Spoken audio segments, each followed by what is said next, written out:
The U.S. state of Kentucky has moved to limit transgender and LGBTQ laws. Trans rights activists say that it's regulating some of the most personal aspects of life for transgenders, while many parents are left relieved.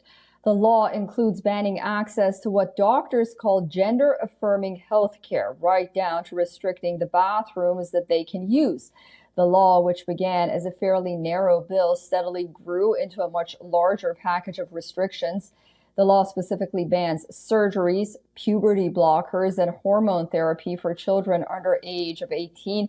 It also forbids school districts from requiring or recommending that students be referred to by pronouns that do not conform to a student's biological sex. The law also puts limits on what can be discussed in schools. It bars schools from teaching on sexuality below 6th grade level and bans lessons at any grade level about gender identity or sexual orientation. The bill, already vetoed by Governor Andy Beshear, was passed in Kentucky's legislature, even as protests continue outside the building. Republican lawmakers who introduced the bill say the goal of the legislation is to strengthen parental engagement and communication in children's education while protecting the safety of their children.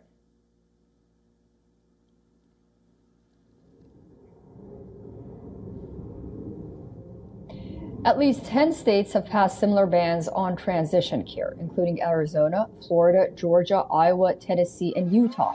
In Idaho and Missouri, states to ban appears imminent.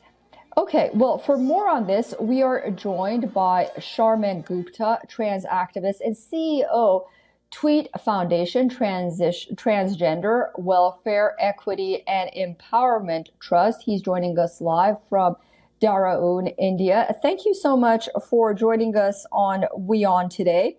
Okay, so this is something that has left a lot of transgender activists concerned, but on the other hand, here in the United States, many parents are relieved because they just want more control over what's happening with their children in schools. So what do you say?